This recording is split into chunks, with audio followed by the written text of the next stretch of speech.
ce ba, je ɗauko wandonki domin yana ɗan burge ni.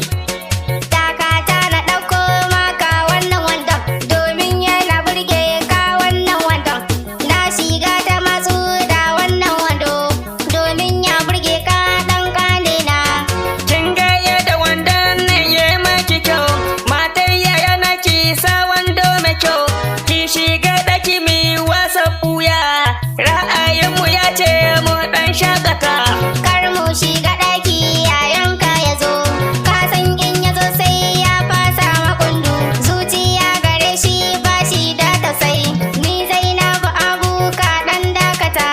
Ya san muna wasan ɓuya a ɗakina, ko ya zabe cewa komi a ɗakina, ya san kina wasa a cikin ɗakina, karki ce komi kin ji mata yaya.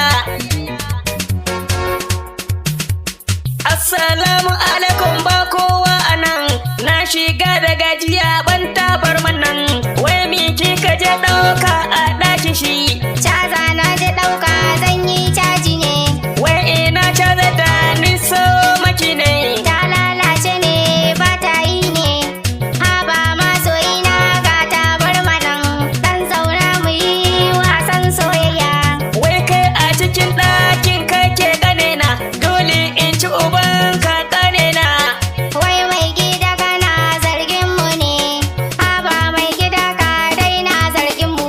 Wannan karamin yaro bai iya komai. Wannan shine ƙaramin yaro na faɗi, a wajen ki yake ƙaramin yaro ne, ni a wajena babban yaro ne, zan ci uban shi tun da ya je gunki, wallahi sai na sauwaƙe maki, tunda in na fita neman halali, baki zaunawa a gida sai yau, kina neman mota ne tuna yau, kuma ga ƙanan mijina na isko shi.